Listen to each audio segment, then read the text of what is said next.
Welcome to our very first Idle News show. And this is where we cover anything and everything related to education and the learning and development industry. Hi, I'm Dr. Robin Sargent, founder of Idle Courses, Idle Academy, and Idle Talent, which we are the only career school for instructional design and online learning. But let's get into the news that has been popping off lately. I think we have to start with the Department of Education ending up on the chopping block. And of course, this is an initiative by President Trump. And I don't know about you, but this was never even on my radar as a possibility. But when you find out that the US education system is ranked 40th in the world, but it's actually number one for the cost per student. The math just isn't mathing, is it? And so the Department of Education is not actually that old. It was created when President Jimmy Carter was in office. And so what exactly does it mean to get rid of the Department of Education? And so really it just means that Trump wants to send education back to the states and all the regulation. And if there's going to be financial aid, it's going to come from the states and no longer from the federal government. And so this also is another attempt at reducing federal oversight in education. It is worth noting that the full dismantling of the Department of Education does require congressional approval, and it will require legislative action. And so while this might also just seem kind of like a distant political idea, it will have real implications for not only those who are in the K through 12 and higher education space, but even those of us who are in corporate learning and development. And I actually think that there is a silver lining here. Yes, of course, we can go into the things that will affect lower income schools, the rural locations that require, depended on federal funding, the teachers who are not already not getting the support that they need, and then you remove federal funding. What does that do to them? But I have seen all of that, those articles, and you can go and deep dive into that. But I really want to focus on what is the opportunity here for corporate instructional designers. And really, I think the shift, and this is evident in other education news, is that, and this has been around for a while, but I think really, truly dismantling the Department of Education makes this shift solid. And that is that it is a focus to skills over degrees, right? So if federal oversight of education diminishes, the emphasis on traditional degrees will probably weaken. Right? And so this could accelerate the growth of the trend, which is skills-based hiring, skills-based education. And so there's even more and more organizations that are moving away from requiring bachelor's degrees, and instead they want practical, verifiable skills. And so for us in the learning and development field, this means more opportunities to design targeted, competency-based training and programs that meet these immediate workforce needs. And so with the states taking on more responsibility for education, these variations in K through 12 and higher education, the quality could certainly get a lot broader, and the corporates and the corporations will step in to fill those gaps with our training programs, our corporate universities, and other upskilling opportunities.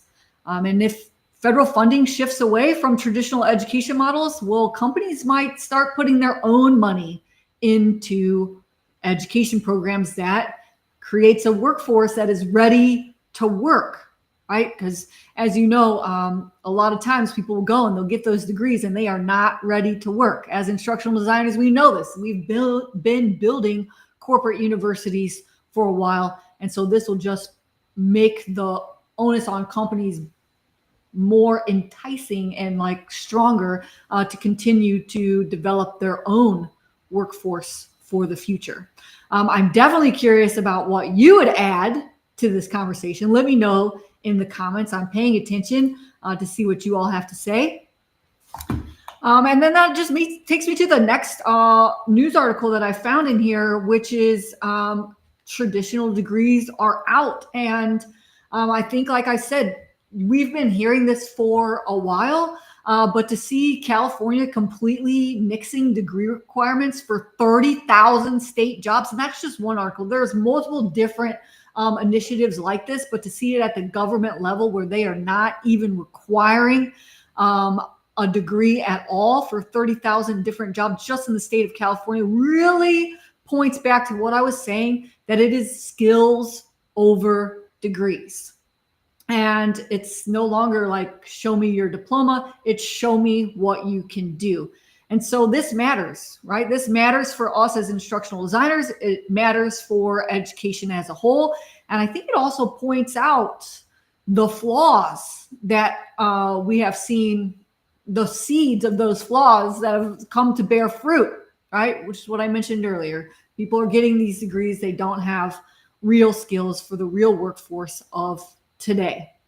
And so that's where career-focused programs that skip the fluff and teach those real marketable skills, they're shorter, they're more affordable, and they are laser focused on making sure that their students actually land jobs.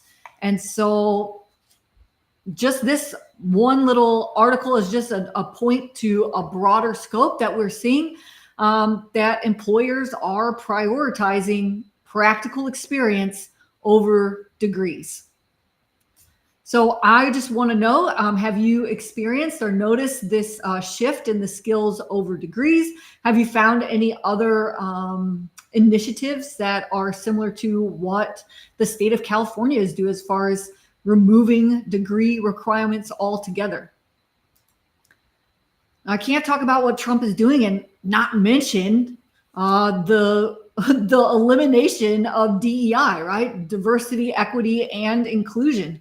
And this is across multiple different sectors. It's in the military training, they are removing DEI. They're removing funding from DEI. They are, adjusting the way that they give out contracts, and the list goes on. And so this elimination of DEI programs has widespread changes, and they are even canceling related training to DEI. So in the corporate world, major companies such as Target, Meta, Walmart, McDonald's, and others, they've actually announced reductions in their DEI efforts. I know there was quite a surge of instructional designers that focus their niche on DEI. So this is a very interesting development to see the government actually step in and say, we don't need that anymore, and to see companies actually follow suit with it. Even the U.S. Department of Education, which we just mentioned earlier, is also taking action to eliminate those DEI initiatives, including references to them in public-facing communication channels and the associated workforce. Of course, obviously, this is going to spark some very strong debates about the future of DEI in education and business. And some argue that removing DEI programs could lead to a less inclusive environment, while others believe it might actually reduce divisiveness. So I'm curious about your stance on where you fall on those two sides of the equation.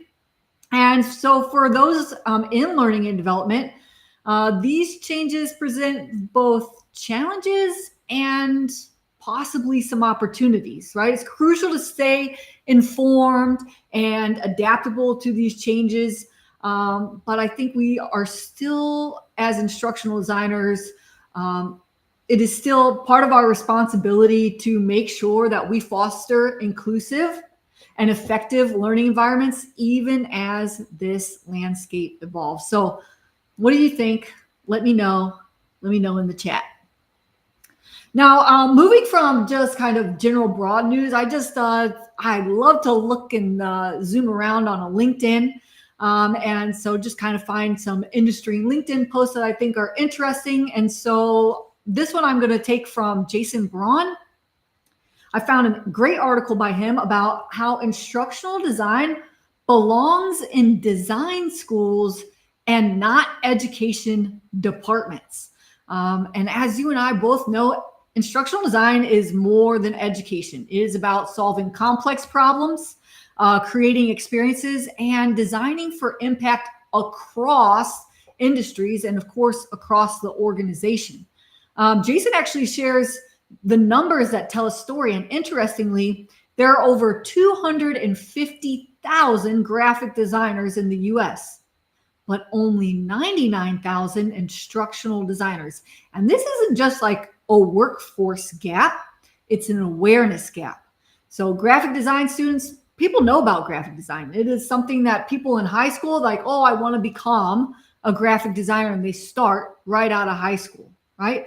And instructional design, that no clue what we are, who we are, and what we do. And that is because of where it is placed in the schools, and really that, just like he says, like the best kept secret. But if we create exposure, make it more interdisciplinary, include it into the design school of our universities and, of course, career schools, then we can emphasize just how great instructional design is, and give more exposure to a field that has been in many ways invisible, but it is just as dynamic, if not more impactful, than graphic design. So instructional design, it's in its name. It is a design discipline and should be treated as such. Certainly let me know what your opinion is on this. The other post I found is from Bianca Woods. We've all seen it, hot new trends in learning and development that spark excitement, and then they suddenly seem to disappear. And her example is gamification. And so what happens really if it doesn't fizzle out, but instead it settles into their rightful place? And I think that's exactly what Bianca is talking about gamification. It used to be something that was like a hot poppin' fad, but now it's actually something that we have really seen people be mindful of and take, and it is a considered approach. And gamification has become just one tool in our toolbox instead of the thing that we try to do for all of our learning interventions. And so like the rush to make learning fun, it resulted in some lackluster projects, or really just people putting jeopardy on training. But with that frenzy behind us, we're seeing it used more intentionally. And so what's next, right? Which 2025 learning and development trends will endure and which ones will fade? I'd love to hear your thoughts on that. Any kind of trends that you see are kind of a frenzy, but maybe they will also settle into their rightful place. And I don't know if you can read this. The text looks pretty small up there, but Aaron Kuster says, wow, instructional design is so tech forward. You must be working with gamification, interactive design, and reward badges all the time. And she says, I don't know about that. I've spent all week just editing videos to remove the narrator's breathing. Just a little humor for our new a new show today. I don't know how many of you have been there, but I have been there before, where all you're doing is looking for the place on the audio visual. Where are those breaths? Where are those breaths at? And then just cutting them out. And really, we have the ability to be innovative, but how much of our work is really just those tiny little mindless tasks? What has been your most unexpectedly tedious task in instructional design? I'd love to hear it. I think editing out narrated breaths has to be one of the top ones, but I know that there are other things like converting images to PNG, removing backgrounds, just to name a few. I'm sure you've got a couple of other creative ones off the top of your head. And the other thing I want to shift into is just kind of like, what does the landscape look like for job opportunities in the learning and development field? As we navigate through 2025, it's brimming with opportunity. The U.S. Bureau of Labor and Statistics is still projecting 6% growth in employment for training and development specialists. And this, of course, is faster than the average for all occupations. Salaries in instructional design have increased 7% over the last 5 years. And of course, this surge is fueled by multiple different things, the news that I just shared with you, as well as recognizing the critical role of effective training programs. Because what is the most important resource in an organization, in a business? It's the talent, it's the people. And so, of course, what is it that we do? We make sure that those people are the people that are in the right place at the right time with the right skills, right? And that, of course, is what really moves revenue in an organization. And so here's just a snapshot I grabbed for you from Indeed. I just put in the search term learning design and got 116,000 positions that are open just in the US alone. Now, it also went and found a thing on Reddit. And it says, can't find a job in instructional design is in an industry downturn. I think that this is a common perception that there is some kind of, downturn in instructional design. And that's really just because breaking into corporate instructional design is seen as highly competitive. And while it's true that our field does attract a lot of career changers, especially former teachers, it's not as impenetrable as many would have you believe. The real issue is misinformation and unprepared applicants, to be frank, right? So, they think that it's competitive because there's those high volume of career changers. The job descriptions are out of alignment with what is reality. You will see many instructional design positions ask for graphic design, coding, video skills, HTML5, right? You might even find some that are still using those old job descriptions and asking for a Flash capabilities, right? That's how you know, like, they're just copying and pasting. These things are not real. They're not even taking the time to really say what it is that you do as an instructional organization. Why? Because they probably don't even know. They just know they need some kind of training person. The applicant pool versus the qualified talent. Yes, there are hundreds of people may apply to a single job posting, but 80% are getting filtered out, right off the jump, due to generic resumes, missing portfolios, lack of practical experience, or somebody just doesn't know how to follow directions. And also, hundreds of jobs for one application. You guys, AI and automation, like, how many of these job platforms have it where you can just say, like, okay, if like this keyword comes up, send my resume. And if people aren't even tailoring their resumes or looking to see the job that they are applying to with their resume, they just submitting them, right? And so these companies are just dealing with just hundreds, if not thousands of resumes that people aren't even necessarily, taking the long way to apply to. And that's really why there's just such a huge influx of resumes that are just getting booted out from the jump. And so that just, AI automation, that also is something I think that has to do with the perception and those fears around it. People might worry that AI is going to replace instructional designers, whereas, if you don't know it. AI is just a tool, right? You still need knowledgeable professionals in instructional design in order to create a learning intervention or solve a problem. And so there's plenty of room if you're prepared, right? Instructional design is growing. That is factual. That is the truth that is the reality. But if you are turning in a generic resume, you don't have a portfolio and you don't have experience, it's going to look really competitive and really hard to break in because you are showing up as unqualified. So if you've been feeling stuck or overwhelmed, ask yourself, Are you positioning yourself as a top tier candidate? All right, and I just want to give you one quick little tip. This is like the easy tip, and it's my first tip because it's our first Idle News show, and that is build a portfolio. If you don't already have a portfolio, you need one, right? Just grab a free website host and make sure to showcase e-learning, instructor-led training, a course blueprint, a storyboard, a script, and a piece of media, right? Make sure you include a case study for every single asset, tailor your resume, right? And get some experience, even if you have to volunteer to get it done.